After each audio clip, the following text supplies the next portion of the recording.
बेहद की परम परम परम महाशांति है, महाशांति है, महाशांति है। आज मैं अपने बेहद के बच्चों से कुछ अपने मन की बात जो मेरे जीवन से जुड़ी हुई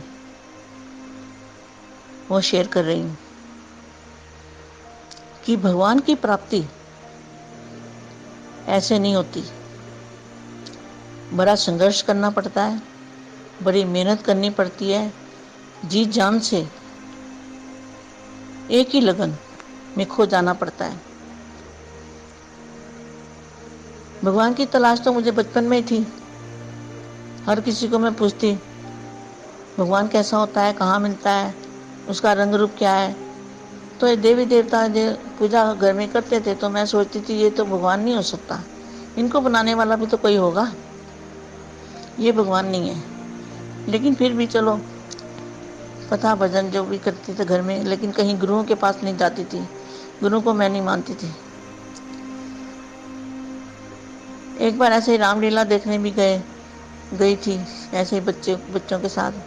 तो सब लोग फूल डाल रहे थे राम जी को, तो मैं जब फूल माला डालने गई तो वापस आ गई माला लेके क्यों, मेरे को दाढ़ी वाला आदमी दिखा वो तो मैं वहाँ से वापस आ गई, मैंने उसको फूल माला नहीं डाली। तो कहने का मतलब ये है कि बचपन से ही मैं मन के अंदर सोच विचार बहुत चलता था और आकाश के ऊपर देखती रहती थी कि आकाश से परे भी कुछ ना कुछ होगा, आकाश के पार क्या है। और ऐसे लगता था जैसे हम आकाश के अंदर एक पिंजरे में बंद है, ऐसे महसूस करती थी। पर किसी को कहती नहीं थी कुछ ये बातें, अपने मन की बातें, चुपचाप अंदर ही अंदर मन चलता रहता था। तो धीरे धीरे फिर शादी के बाद बच्चे हुए, ये तो कुछ अच्छा ना लगे, मन को कुछ भी अच्छा ना लगे, कुछ पसंद ना आए, कुछ पहनने की इच्छा ना हो, ना खाने की इच्छा हो, ना बच्चों को खिलाया ना खुद खाया, कुछ भी नहीं बनाती। बस बच्चों को नमक की रोटी, आम का अचार, आलू ये सब बना के खिला देती। और बच्चे मेरे इतने सीधे थे, मैं आज तक ऐसे बच्चे नहीं देखे कभी। कहीं मैं चली जाती सब बच्चों को लेके तो भी लोग कहते तेरे तो बच्चे पता ही नहीं लगता कहाँ बैठे हैं घर के अंदर। बहनों के घर कभी चले जाते थे। तो कहने का मतलब बच्चे भी मेरे इतने प्यारे, इतने देखने में भी इतना हर कोई का मन मोह लेते, ऐसे कभी आवाज़ नहीं करते, कभी रोते नहीं, कभी खाने को नहीं मांगते, कभी इधर फ्रेंड के घर नहीं जाते, ना सहेलियों के घर जाते, बस जैसे बिठाओ जहाँ बिठाओ वहीं बैठे रहेंगे। इतने साधारण, ना कपड़े मांगते, कुछ भी मांग नहीं थी उनकी, ऐसे मेरे बच्चे। हालांकि घर तो बहुत पैसे वाला घर था, ऐसी बात नहीं थी, मगर हमारे लिए कुछ नहीं था, हमें कुछ चाहिए भी नहीं था। तो कहने का मतलब ये था कि अगर मेरे को सब कुछ मिल जाता तो मैं भगवान की तलाश नहीं कर सकती थी। तब तलाश करते करते करते करते एक बार हमारे पड़ोस में ब्रह्मा कुमारी में जाती थी एक बहन, वो कहती थी वहाँ भगवान शिव भगवान आया हुआ है। तो जितने जैसे मेरे बच्चे लगते थे ऐसे ही मैं भी इनके साथ वैसे ही लगती थी, पता नहीं लगता था माँ का कि भाई ये इनकी माँ है। तो उसी टाइम पे डरपोक भी बहुत थी बहुत डरपोक थी। तो पड़ोसन ने आगे मेरा दरवाजा खटकाया, वो सिंधी थी, सिंधी। तो उसने शिव का परिचय दिया कि ब्रह्मा कुमारी में। तो मैं फिर उसने एक दिन बताया कि गुरुवार का भोग लगा था तो तेरे को ना याद करता है, शिव बाबा ने भोग लगाया, तेरे को आम भेजा, ये हार भेजा, ये भेजा। तो मैं भी रोने लगी, अच्छा भगवान ने मेरे को याद किया। अब जाऊं कैसे, जा नहीं सकते, घर में बंधन इतना था कि पल पल की खबर रखते थे सब लोग। फिर कैसे ना कैसे भगवान की दया कृपा से जाने लगी आश्रम में चुपचाप, कभी ना कभी स्कूटर वाले को वहीं बाहर खड़ा कर देती और चली जाती। इतनी लगन लगी कि बस मुझे तो बस भगवान ही चाहिए, मुझे कुछ भी नहीं चाहिए, ना बाल, ना बच्चे, ना घर, ना बाल, ना पति, कुछ भी नहीं चाहिए, ना पैसा, ना कपड़ा, कुछ भी नहीं चाहिए, बस मुझे भगवान की लगन लगी, ऐसी लगन लगी। कहते ना ऐसी लागी लगन, मीरा हो गई मगन। वो तो गली गली प्रभु गुण गाने लगी।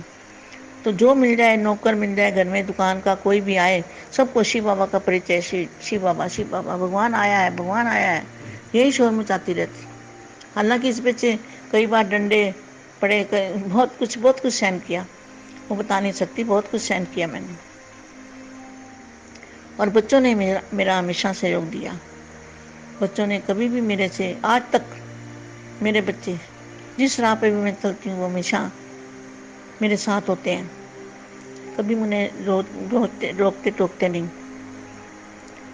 उसके बाद वहाँ ही परिचय मिला कि एक चंद्रा माता थी उदयपुर की, उसको पता चला हमारे सामने ब्रह्मा कुमारी रहती है, तो वो मेरे घर में आई और एकदम गले मेरे लिपट गई।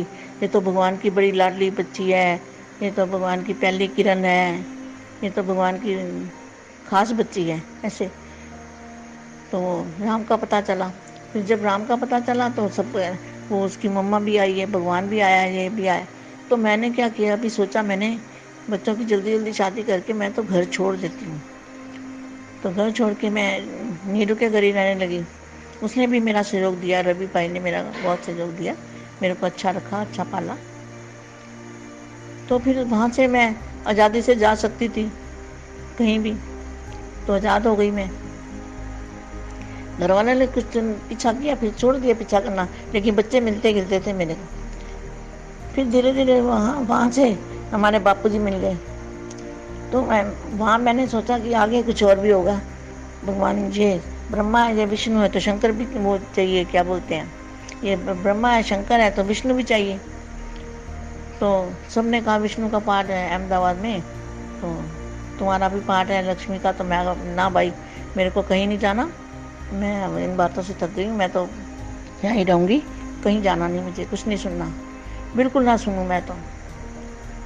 और किसी ना किसी तरह ज़बरदस्ती ये लोग मेरे को मना के, नहीं आपका माँ का पाठ है, आप चलो।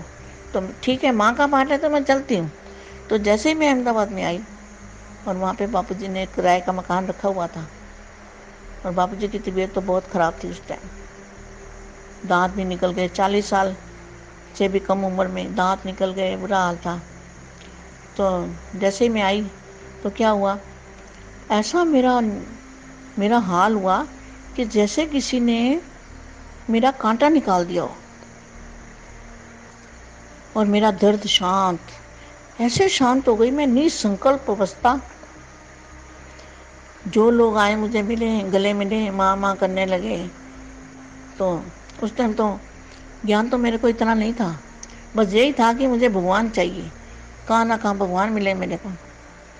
तो माँ का दर्जा मिल गया तो मैं खुश हो गई कि हाँ भाई, माँ से बड़ा दर्जा तो कोई नहीं है। तो मैं सबकी, बुढ़े बच्चे सब माँ माँ करने लगे, तो मैं बड़ा खुश रहती थी।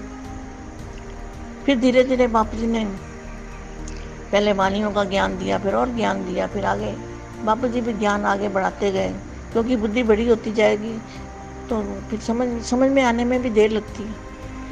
फिर तो जब बापूजी का ज्ञान मुझे समझ में आया, फिर तो मैं हैरान हो गई कि भाई ये देने वाला जो है यही भगवान है, इससे बड़ा भगवान कोई संसार में हो नहीं सकता। जो पाना था वो मैंने अब पा लिया, इतनी मेरे अंदर नशा, खुशी। पहले ज्ञान कम था और समझ में भी कम आता था, क्योंकि माहौल ऐसा था, लोग समझने नहीं देते थे, है ना, बहुत चक्कर थे उस टाइम पे। फिर बाद में जो ज्ञान समझ में आने लगा, और धीरे धीरे जो मेरे को देख देख के कि भाई ये असुर लोग भागने लगे, पहले सहयोग दिया बापू जी को, फिर भागने लगे मेरे को देख के। उसका मतलब स्वार्थ के लिए आते थे, स्वार्थ के लिए, लेकिन बापू जी चला रहे थे कि कोई बात नहीं, सहयोग तो दे रहे हैं, कोई बात नहीं, अंदर से कुछ भी है, बापू जी सब जानते थे। जब बापू जी का ज्ञान मुझे समझ में आने लगा तो इतना अटल निश्चय बैठ गया मुझे, क्योंकि बापू जी ने सब्जियां, फल, कलर, हर चीज़ दुनिया में जो भी आंखों से देखते हैं, सब कैसे उत्पन्न हुई, किसके संकल्पों से हुई, इतना बापूजी ने ज्ञान दिया कि मैं सुन सुन के दंग रह जाती थी कि बापूजी का दिमाग है कि क्या है। तो निश्चय तो मेरे को अटल इतना बैठ गया दिमाग में कि कोई मेरे को हिला ना पाए। बहुत हिलाने वाले आए, बहुत हिलाने वाले आए, जान से मारने वाले भी आए, बहुत कुछ हुआ, लौकिक में भी बहुत कुछ हुआ और फिर यहाँ ज्ञान में आने के बाद भी अलौकिक वालों ने भी मतलब मेरे को भगाने की कोशिश भी करी, मगर किसी की इतनी हिम्मत नहीं पड़ती थी कि मेरे को कोई दूसरा ज्ञान सुनाए किसी और का। औरों को सुनाते रहते आपस में, इसलिए चले जाते थे उधर ज्ञान अच्छा है उधर अच्छा है, मगर मेरे को किसी की हिम्मत नहीं पड़ती थी कि मेरे को कोई ज्ञान की बात करे। तो चलो जो हुआ अच्छा हुआ। स्टोरी तो बहुत लंबी है बेटा। फिर नीरू ने भी मेरी बड़ी सेवा की, मेरे बच्चों ने, लौकिक वाले बच्चों ने और अलौकिक वाले बच्चे। जो अलौकिक वालों ने बच्चों ने मुझे प्यार दिया ना, तो मुझे लौकिक वाले बच्चे बुला दिए। अलौकिक बच्चे, इतने प्यारे बच्चे मेरे को मिल गए कि मैं इनका क्या वर्णन करूं, मेरे पास शब्द नहीं है। इतना प्यार दिया मेरे को अलौकिक बच्चों ने। लौकिक बच्चों ने तो दिया ही, लौकिक परिवार ने भी दिया, ऐसा नहीं है। लौकिक परिवार ने बहुत मेरे को प्यार दिया है। जो बहन भाई थे वहाँ पे, उन्होंने मेरे को, जो मदर थी, सब ने बहुत चाहा, बहुत प्यार दिया, क्योंकि मैं बहुत सेवा करती सबकी। तो कहानियाँ तो बेटे बहुत लंबी लंबी है, मगर अब मैं जो मेरे को लौकिक बच्चों ने, अलौकिक बच्चों ने, अनंत ने बहुत प्यार दिया। अनंत ने तो मेरी कभी उंगली नहीं छोड़ी जब से मैं यहाँ आई हूँ। दिन रात वो मेरे साथ ही, मेरे लिए उसने कुछ भी मतलब ठीक है, पढ़ाई तो आश्रम में रह के भी उसने करी है, बीकॉम भी किया, फिर एलएलबी भी करी, ऑफिस भी जा रहा था। लेकिन लालू ने जो मुझे प्यार दिया उसका मैं वर्णन नहीं कर सकती। उसने माँ बहन भाई सबका प्यार मुझे दिया। तो कहने का मतलब मेरे जो अलौकिक बच्चे हैं उनका भी मैं प्यार जो है, तो मैं इन बच्चों को, लौकिक हो चाहे अलौकिक हो, तो इन बच्चों का जो मेरे सिर के ऊपर, क्या कहते हैं ना, अब मैं ये तो नहीं कह सकती, मगर जो मेरे को सहयोग दिया और प्यार दिया है, इसके बदले में मैं बच्चों को क्या दूं? कुछ तो देना चाहिए ना मुझे। लौकिक बच्चे भी, अलौकिक बच्चे भी। तो बच्चों ने जो मुझे प्यार दिया, सुख शांति दी और मेरे को चाहा दिल से, तो इनके बदले में मैं लौकिक बच्चों, अलौकिक बच्चों को क्या दूं? आपके दिमाग में क्या आता है? क्या दूं आप सबको? तो मैं जो आपको गिफ्ट देने वाली, वो दुनिया के अंदर कोई भी न दे सकता। मैं हमेशा एक ही मेरे पास बात है कि बेहद के दादाजी की का परिचय देना, ये मेरे लिए सबसे बड़ी, दुनिया की कोई भी ऐसी वस्तु नहीं है जो मैं और इससे ऊपर कुछ दे सकूं। तो बच्चों को देना मतलब उनको मजबूत बनाना, कि बच्चे डावाडोल ना हो। लौकिक बच्चों को भी निश्चय है, भले वो आश्रम में, संगठनों में कम आए हैं, मगर निश्चय उनको 100% है बापूजी पे। कभी उनको डाउट नहीं हुआ, कभी शक नहीं हुआ, कभी ये निश्चय नहीं आया। ये सबसे बड़ी बात है। निश्चय बुद्धि विजंती बोलते हैं ना।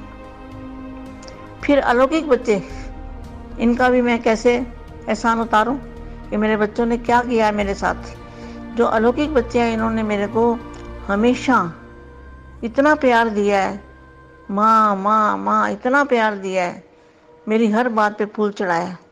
जो भी मैं ज्ञान दूं, हाँ माँ, हाँ माँ। तो इसका मैं कैसे, इनका जो एहसान है मेरे पे, तो मैं कैसे इसको उतारूं? मतलब कहने का कि मैं इनको मजबूत बनाती रहूं कि कभी भी मेरे अलौकिक बच्चे डावाडोल ना हो, बाप का हाथ ना छूटे, बाप की उंगली ना छूटे, बाप से प्राप्ति होनी है। हमेशा बच्चों को मैं बापू जी को आगे रखती हूँ, अपने को कभी नहीं आगे रखा मैंने।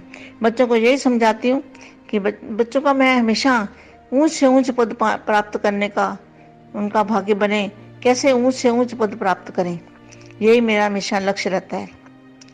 तो जो भी मुझे समझ में आता है, मैं 2-2 शब्द बच्चों को बताती रहती हूँ, ताकि ये डावाडोल ना हो और बाप से उंगली ना छूटे किसी बच्चे की, कोई बच्चे का दुर्भाग्य ना बने, हमेशा ऊंच से ऊंच पद प्राप्त करें। मैं ऊंच से ऊंच देखना चाहती हूँ बच्चों को। और बाप से प्राप्ति होगी, बाप से प्राप्ति होगी, बाप को याद करने से प्राप्ति होगी, वही बच्चों को समझाती रहती हूँ। तो फिर मैंने यहाँ आने के बाद जैसे जैसे बापू जी ज्ञान देते रहते थे, चित्र बनाती रहती थी। बहुत चित्र बनाए मैंने। बापू जी ने हर धर्म की आत्मा कौन कौन से धर्म में कितना पावर है, कितनी पॉपुलेशन है, कि सब चीज़ें बापूजी ने बताई। तो मैं सारा कैलकुलेशन भी करती रही और चित्र बनाती रही। तो कब से मैं कम से कम 20 सालों से चित्र बना रही हूँ मैं। बनाते बनाते देखो अभी तक यहाँ तक पहुँच गए हैं। अब कहानियाँ तो बहुत है बेटा। अब मोबाइल में इसमें तो इतनी कहानी बता सकती हूँ। परम शांति।